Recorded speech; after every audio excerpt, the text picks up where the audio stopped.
Programa Movimento Sindical. Apoio Sintero, Sinjur, Sincepol, Sindisaúde, Sindicer, Asper, Ecute.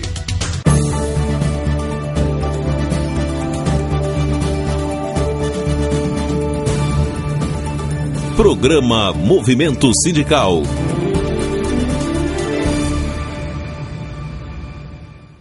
Olá, bom dia. Nesse momento em que se aproxima o final de mais um ano, muitas pessoas param e pensam no que fizeram, no que deixaram de fazer e nas mudanças que poderiam ter feito. Agora é preciso ter a consciência que qualquer mudança depende de atitude. O que se opõe ao descuido e ao descaso é o cuidado. Cuidar é mais que um ato, é uma atitude. Portanto, abrange mais que um momento de atenção. Representa uma atitude de ocupação, preocupação, de responsabilização e de envolvimento afetivo com o outro. É preciso agir antes de falar. Portanto, fale de acordo com os seus atos. A maior descoberta da minha geração é que o ser humano pode alterar a sua vida mudando sua atitude mental. Tente mover o mundo. O primeiro passo será mover a si mesmo. Para ter um negócio de sucesso, por exemplo, alguém algum dia teve que tomar uma atitude de coragem. Teve que fazer alguma coisa para sair do campo das ideias. A compaixão, por exemplo, tem pouco valor se permanece como uma ideia. Ela deve transformar-se em uma atitude em relação aos outros. Uma atitude refletida em todos os seus pensamentos e ações. É possível mudar nossas vidas e a atitude daqueles que nos cercam, simplesmente mudando a nós mesmos. E lembre-se, se você não pode mudar o seu destino, mude sua atitude. O destino decide quem entra na minha vida, mas a minha atitude decide quem fica. Está começando o programa Movimento Sindical e esses são os destaques de hoje. A Assembleia Legislativa aprova a lei estadual que garante aos servidores públicos o direito de fazer greve. Sintero cobra agilidade no pagamento da ação da isonomia e do PSS dos servidores federais do ex-território. Sindisaúde checa os últimos detalhes para abrir as adesões ao plano de assistência médica dos servidores da saúde. Vereador José Wildes diz que a Câmara Municipal de Porto Velho perdeu importante oportunidade de dar uma resposta à sociedade no combate à corrupção. Pagamento da licença-prêmio dos trabalhadores em educação estaduais depende do repasse de 4 milhões de reais da Assembleia Legislativa. Secretário de Assuntos Jurídicos do Sintero explica como está a luta pelo pagamento dos precatórios estaduais. Sinjur pede mais confiança dos filiados e apoio na luta contra os descontos dos dias de greve dos servidores do Judiciário. E você vai ver como foi a festa do Sindicef em comemoração ao Dia do Servidor Público. Tudo isso e muito mais, agora no programa Movimento Sindical.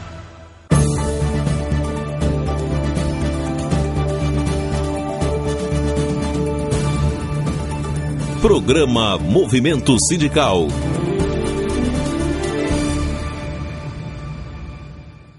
Nesta semana, a população de Porto Velho recebeu com revolta e indignação a decisão da Câmara Municipal de acobertar os vereadores envolvidos na Operação Termópilas.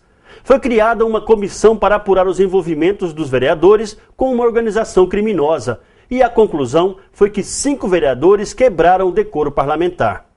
Com base em fatos e em provas, a comissão, presidida pelo vereador José Wildes, pediu a cassação do mandato de 3 vereadores, a suspensão por 30 dias de um vereador e pena de censura a outro vereador. O relatório da comissão foi levado a plenário na terça-feira, mas por falta de um voto foi rejeitado. Resultado: ninguém foi cassado, ninguém foi punido. Com isso, a Câmara Municipal de Porto Velho perdeu uma importante oportunidade de dar uma resposta à sociedade. A população não aceita mais ter políticos corruptos e agora está de olho nos vereadores que votaram contra a cassação. O vereador José Wildes, presidente da comissão, disse que ficou decepcionado com o resultado, porque esperava de todos os vereadores um compromisso maior com a moralidade, com a honestidade. A gente só tem aqui a lamentar que a gente não tenha atingido aí o número suficiente de vereadores para obter a cassação. A comissão apontou 3 vereadores para ser cassado e teria que ter 14 votos. A comissão obteve 13 votos em 2 dessas votações e que, portanto, faltou um voto para poder, pelo menos, cassar 2 desses 3 vereadores apontados no relatório. Então a gente lamenta porque isso está intimamente ligado com a questão da reforma política, do financiamento de campanha. Então, o meu sentimento é que a gente cumpriu com o nosso dever, né? Eu, o relator, os membros da comissão, né? No sentido de fazer todo um trabalho com a lisura que a gente fez, juntando os documentos, juntando os depoimentos, né? Juntando toda a documentação comprobatória da questão do decoro parlamentar. A gente não é justiça, mas na nossa casa a gente tem que tomar as providências de acordo com o regimento interno, a lei orgânica, e assim foi feito por parte da comissão. Eu repito, nós tivemos a favor do relatório 13 votos, não é pouco voto, mas faltou um voto para poder chegar ao ponto máximo aí, que era a perda do mandato de pelo menos 1 ou 2 vereadores apontados no relatório. Então a gente só tem a lamentar, que tenha acontecido ausência, que tenha acontecido, sei lá, influência, abstenção, houve algumas coisas estranhas, né, de ausência mesmo no plenário da Câmara. Então, nesse sentido, a gente lamenta que tenha acontecido isso, mas o trabalho da comissão, volto a repetir, foi feito e foi apresentado com muita lisura, com muita propriedade por parte dos membros da comissão, no sentido de elucidar os fatos, no sentido de estabelecer ali uma punição para os 5 vereadores denunciados nessa comissão processante. Vereador, a população tem perguntado também com relação a 3 vereadores, né, que foram presos e 2 não foram presos. Desses 3 que foram presos, 1 foi pedido da cassação e 2 com outras medidas. E 2 vereadores não foram presos, foi pedido da cassação. A prisão desses vereadores não teria motivo para pedir a cassação? Então, quanto aos motivos da prisão, é do ponto de vista judicial, né? Agora, o nosso trabalho, é bom que se explique, ele é diferenciado da questão judicial, né? E a gente analisou, do ponto de vista da comissão, a documentação em relação à quebra do decoro parlamentar, em relação à exposição do parlamento, à honra, à integridade, né, do mandato, dos deveres dos vereadores. Então, realmente, teve 2 vereadores, no caso 2 vereadores do PV, que teve pela comissão uma punição de suspensão do exercício do mandato por 30 dias, no caso o vereador Marcelo Reis, e o vereador Eduardo, que não foi denunciado pelo Ministério Público, esse é um ponto que também tem que ser avaliado, e que teve apenas uma censura, né? Mas que também foi avaliado como quebra do decoro parlamentar. O decoro parlamentar, ele prevê no seu regimento interno e na lei orgânica do município 3 tipos de penalidade: uma censura, uma suspensão do exercício do mandato e, por último, a pena maior, vamos dizer assim, que é a perda do mandato. Então, de acordo com a gravidade cometida por cada vereador e a comprovação no processo, é que nós aplicamos, né, a penalidade de acordo com o que aconteceu em cada vereador. Então, foi nesse sentido o nosso trabalho, para que a gente pudesse aí elucidar os fatos e realmente ter um trabalho aí, né? Você viu que na leitura da sessão de julgamento, na leitura do relatório, foi mais de 3 horas de leitura. Então, um relatório muito consistente do ponto de vista de toda a documentação que foi juntada dentro do processo. E eu repito, é lamentável que a gente não tenha acontecido nenhuma cassação, mas nós tivemos 13 votos. Eu considero muito significativo, né? E para mim o dever cumprido de ter participado de uma comissão e ter feito a nossa parte. Então, estou com a consciência tranquila de que realizei um trabalho e não deu para caçar, não deu para punir ninguém, né? Mas a nossa parte a gente fez. Agora, também é bom esclarecer, vereador, que o voto aberto foi muito importante para que a população veja quem é contra a corrupção e quem é a favor da corrupção e quem não está preocupado em combater a corrupção. Exatamente, considero assim fundamental, principalmente nos dias de hoje. A sociedade clama né, pela publicidade. Esse é um princípio constitucional. E nós resolvemos essa questão porque o regimento interno tinha uma contraposição. Tinha um artigo que dizia que o voto era secreto e outro artigo que dizia que o voto era nominal, portanto aberto. E a gente resolveu essa situação e a votação foi uma votação aberta, perguntando ao vereador como é que ele votava, se era a favor ou contra a cassação. E isso todo mundo pôde conhecer. Eu acho que isso, quem esteve na sessão de julgamento, acompanhando, pôde presenciar e ver o posicionamento de cada vereador em relação a esse processo da comissão processante e as ausências que aconteceram também, que de uma certa forma acabaram levando ali para, né, em relação à cassação dos vereadores. Então, considero assim fundamental a questão do voto aberto para que a sociedade possa tomar conhecimento do posicionamento de cada vereador. A partir de agora, os servidores públicos que fizerem greve dentro da lei não podem mais ser punidos com falta, desconto dos dias de greve no salário ou perseguições. É que a Assembleia Legislativa aprovou terça-feira a Lei Estadual de Greve. A aprovação de uma lei regulamentando o direito de greve dos servidores públicos era uma reivindicação dos sindicatos de várias categorias. A lei chega para colocar fim aos abusos e perseguições que os servidores sofrem quando precisam lutar por seus direitos. A lei considera exercício legítimo do direito de greve a suspensão coletiva, temporária e pacífica, total ou parcial, das atividades e serviços públicos. E isso quando estiverem esgotadas as alternativas de negociação. O movimento de greve será considerado legal se atender os seguintes requisitos: comunicação por escrito aos chefes dos 3 poderes, Ministério Público, à população e aos dirigentes do setor, com antecedência de 72 horas. Devem ser mantidos em atividade 30% dos servidores que trabalham em funções e serviços essenciais, como saúde e segurança, por exemplo. A lei ainda precisa ser sancionada pelo governador Confúcio Moura, mas para os sindicalistas a aprovação já é um avanço.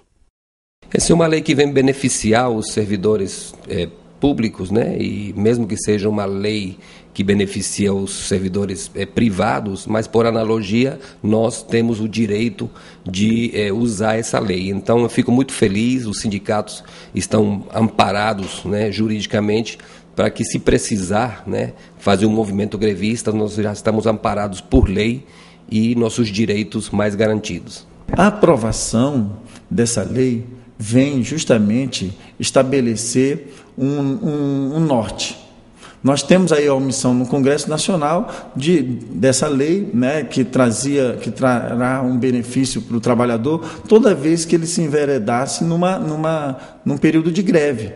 No entanto, o objetivo maior dela é proteger o trabalhador, proteger desse mau gerenciamento, de gestores que buscam sempre represálias contra o trabalhador, o não atendimento de determinados direitos, de busca da melhoria do trabalhador no seu campo profissional. Enquanto tivermos maus gestores que não se comprometam com o colaborador em caminhar juntos, nós teremos sempre que estar buscando proteção. E essa lei visa isso, fazer com que o trabalhador tenha, quando busque no movimento paredista alguma recomposição, alguma reivindicação no campo dos benefícios, né, dos direitos, ele possa ir de cabeça erguida, sabendo que vai chegar no momento de uma negociação e não vai ser prejudicado. Esse é o objetivo da lei. Essa lei que foi aprovada pode beneficiar primeiro os servidores do Poder Judiciário. A categoria fez neste ano uma das mais longas greves de todos os tempos. E agora, a administração do Tribunal de Justiça está querendo descontar os dias de greve no salário dos servidores. O Sinjur está tomando as providências para evitar que isso aconteça. Simbolicamente, o tribunal tem tratado isso de uma forma muito rigorosa, diga-se de passagem. Mas nós entendemos que o servidor não deve se enveredar nesse temor, nesse receio que está acreditando que o tribunal vai fazer essas coisas. O sindicato, né, com a diretoria que está intervindo constantemente ao Tribunal de Justiça na negociação, não aceita esse tipo de imposição. Então, o tribunal se lança a colocar medidas, matérias e fazer com que os seus diretores tomem providências no sentido de ter um maior movimento, burburinhos nos corredores, nas repartições do tribunal, para fazer com que o servidor se sinta inseguro. Então, acreditem na instituição. Nós não faremos nada sem ter que consultar o servidor. Nós iremos buscar a melhor negociação, buscamos e provamos para os servidores e para o Tribunal de Justiça de que nós tínhamos buscado as melhores sugestões. Fizemos isso e o tribunal, infelizmente, não nos atendeu. Mas estamos buscando os recursos judiciais e nós temos certeza que o caminho da verdade está com os servidores, está com o sindicato. Estamos vigilantes e nós queremos acalmar o servidor, fazer com que o servidor entenda que a luta é maior. O objetivo dessa luta é maior desde o princípio, quando buscamos o exercício pleno do direito de greve. Tanto é que agora está aprovada uma lei que nós estamos buscando a sanção junto ao governo, né? Mas isso é uma questão à parte. No entanto, também tem seus objetivos. Servidor, busque a informação correta e a verdade. Não se enverede em acreditar no que está sendo demonstrado nos corredores pela própria administração. Essa imposição, ela faz com que o servidor desvirtue a verdade e acredite que não vai ser, beneficiado. Não haverá nenhum tipo de pagamento se o servidor, mesmo que ele assine esse documento. Então, aguarde novas posicionamento do sindicato. Nessa próxima semana, acredito que estaremos já com uma definição sobre isso e vamos buscar os meios. Se for necessários, a incursão dessa medida judicial agora de pronto, já será tomada a providência. Estamos apresentando Programa Movimento Sindical. Programa Movimento Sindical. Apoio Sintero, Sinjur, Sincipol, Sindisaúde, Sindicer, Asper, Ecute. Voltamos a apresentar Programa Movimento Sindical. Estamos de volta com o programa Movimento Sindical. O Sindisaúde está finalizando os últimos detalhes para iniciar as adesões ao Plano de Assistência Médica dos Servidores da Saúde. O presidente do Sindisaúde, Caio Marim, garante que o plano vai trazer inúmeros benefícios aos associados, principalmente porque não terá carência na migração dos associados que possuem outros planos e porque não terá contrapartida. No plano de saúde já temos o contrato assinado, porém tem alguns problemas administrativos com relação ao atendimento aqui em Ji-Paraná, né? Eu estarei indo na segunda-feira em Manaus, na Federação das Unimedes da Amazônia, para ver se a gente consegue resolver esse problema administrativo que ainda está impedindo com que nós possamos já estar fazendo as adesões dos servidores da saúde. Estamos confiantes, tomara que segunda-feira nós possamos já resolver esse problema do plano de saúde. Bom, tem também a transposição, que os servidores estão aí ansiosos e alguns preocupados se entram na transposição. Como é que está a situação? Há uma especulação, né, com relação aos demitidos e outros pontos que foram pontuados lá no planejamento, mas eu queria pedir a todos os servidores públicos que tenham paciência, porque assim, essas questões que foram pontuadas no planejamento, a Procuradoria-Geral do Estado já está em sintonia com o Conselho, a parte jurídica lá do planejamento, e está tirando as dúvidas deles lá com relação a esses pontos, inclusive com documentações, leis e pareceres. Então, vamos aguardar, acredito que vai sim tudo dar certo. 33 nomes já foram publicados no Diário da União, Então, nós temos essa grande esperança de que até final do ano possamos já concretizar realmente a transposição. Caso o governo federal decida continuar enrolando, os sindicatos têm disposição em voltar a fazer manifestações? Claro, não podemos desistir nunca, né? Nós, os presidentes de sindicatos já farão uma reunião essa semana que vem, pois está pré-agendada a visita da presidente Dilma aqui e nós estaremos cobrando isso da presidente Dilma. Né? E se for necessário, nós voltamos com 22 ou 40 ônibus lá para Brasília para a gente requerer nossos direitos. O Sintero mantém firme a luta pela conclusão do pagamento da ação da isonomia dos servidores federais do ex-território. Também está na pauta do Sintero o pagamento do PSS dos federais. O secretário de Assuntos Jurídicos do Sintero, Nereu Klozinski, explica como estão essas duas ações. O processo, felizmente, agora ele começou a andar, né, depois na última informação que nós tivemos, né, no informe do movimento sindical, né, nós tínhamos acabado de encaminhar, parece-me que toda a documentação. Então a gente acaba repetindo, às vezes, a mesma informação, mas é a preocupação que de que o pessoal quer saber das informações do acompanhamento.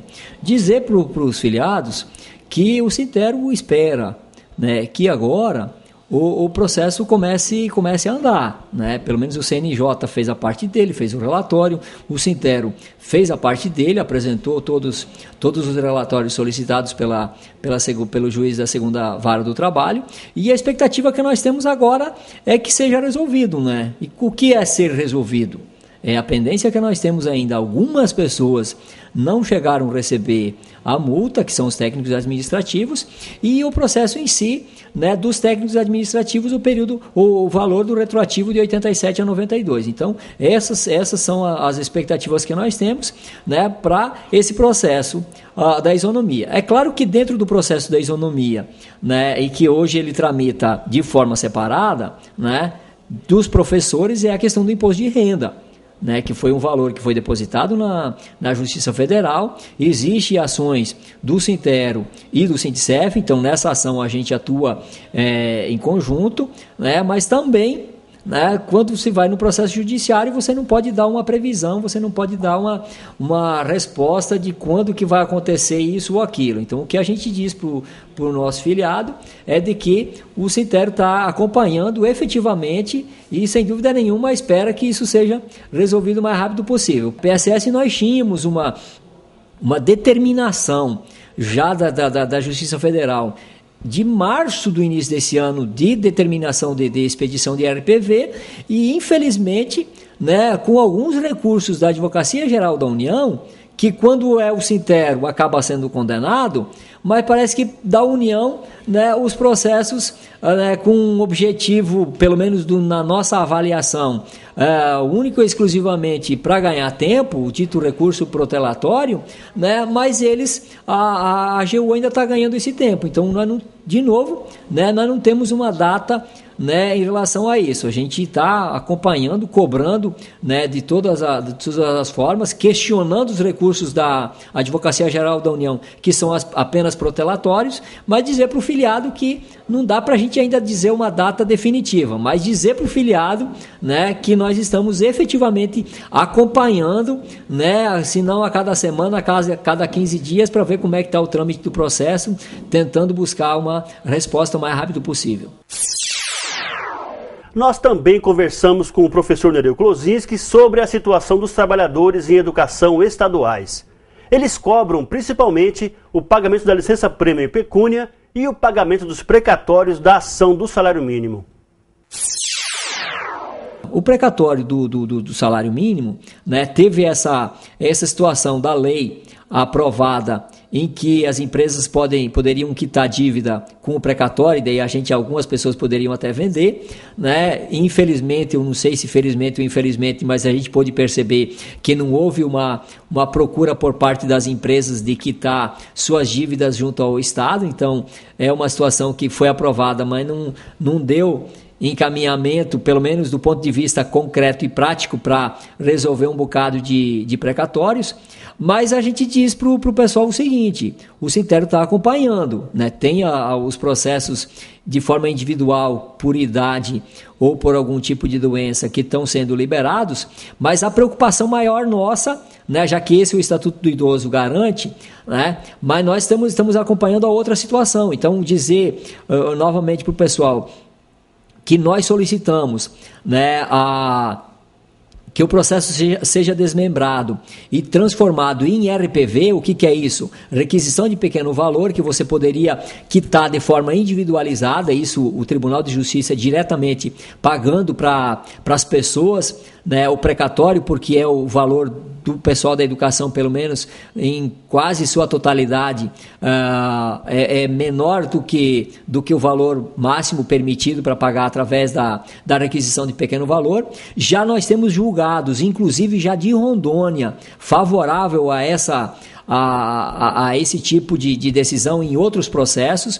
Então a gente espera que seja resolvido, né, nessa linha ali de requisição de pequeno valor, ou uma outra situação que quem está acompanhando ali, o Supremo Tribunal Federal, ele ainda não terminou aquele julgamento da declaração de inconstitucionalidade daquela emenda constitucional. Então, assim que terminar, pode ser a outra saída também de a gente conseguir resolver isso. Então, é também dizer para o nosso filiado que o Sintero está acompanhando efetivamente essa situação. A gente sabe que isso não depende, né, do governo, né, do Estado, né, não depende do governo do Estado. Isso é uma questão de Tribunal de Justiça e Supremo Tribunal Federal, né, e que a gente está no aguardo para ver essa situação. O governo do Estado se comprometeu em garantir os 7,97, tá, e os 500 mil de pagamento por mês de licença-prêmio, mediante contrapartida de 4 milhões da Assembleia Legislativa.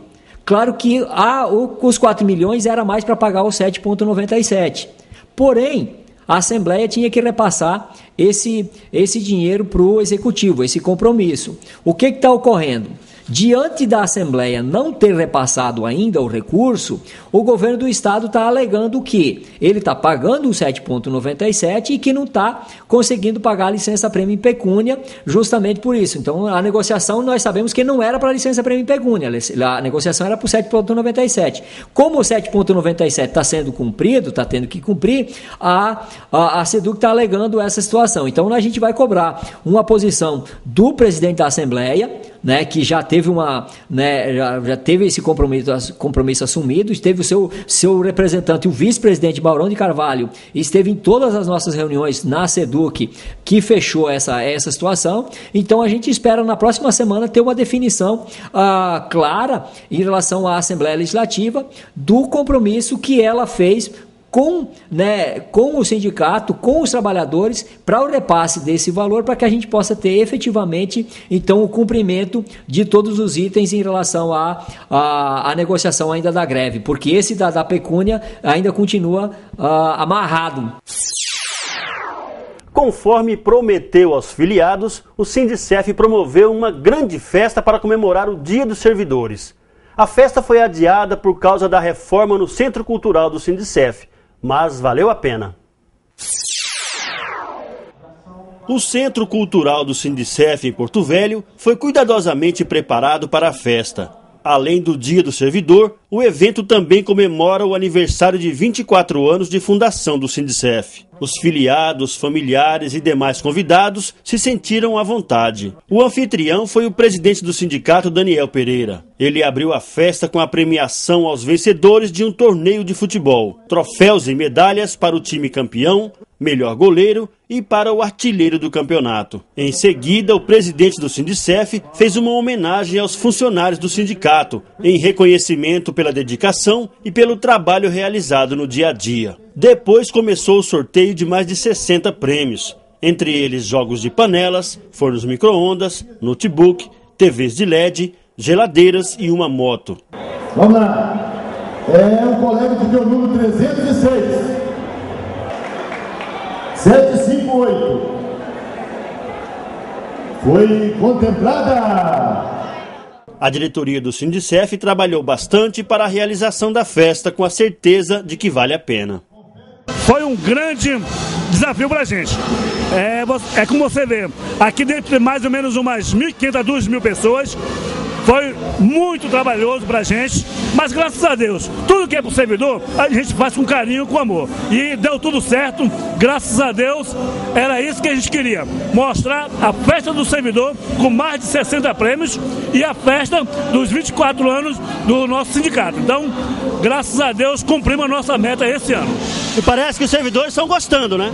Ah, com certeza, é uma das melhores. O Sindicef faz vários bailes durante o ano, mas esse, no final do ano, é o mais esperado. É um dos melhores que todos os servidores vêm para participar. Então, como é encerramento do final de ano, então todos vêm e é uma das melhores festas que o sindicato promove.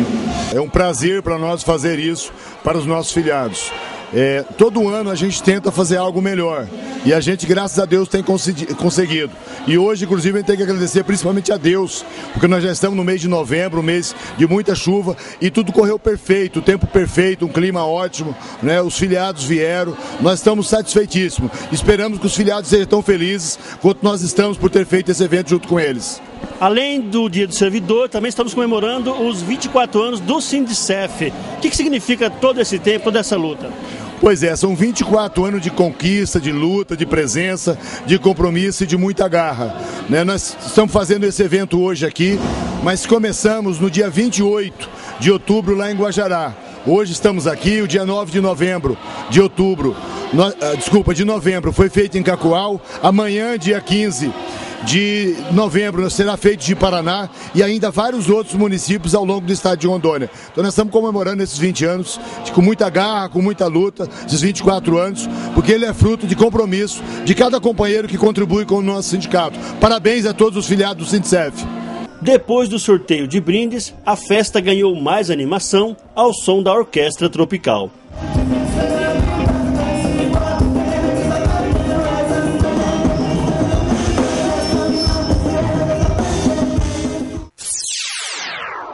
O programa Movimento Sindical de hoje termina aqui, mas nós estamos 24 horas na internet. Se você quiser rever alguma das reportagens ou entrevistas de hoje, acesse o YouTube. Você também pode assistir o programa inteiro no site do Sintero. Nós voltamos no próximo sábado nesse mesmo horário. A todos um ótimo fim de semana, uma excelente semana de trabalho e até lá. Programa Movimento Sindical. Apoio Sintero, Sinjur, Sincipol, Sindisaúde, Sindicer, Asper, Ecute.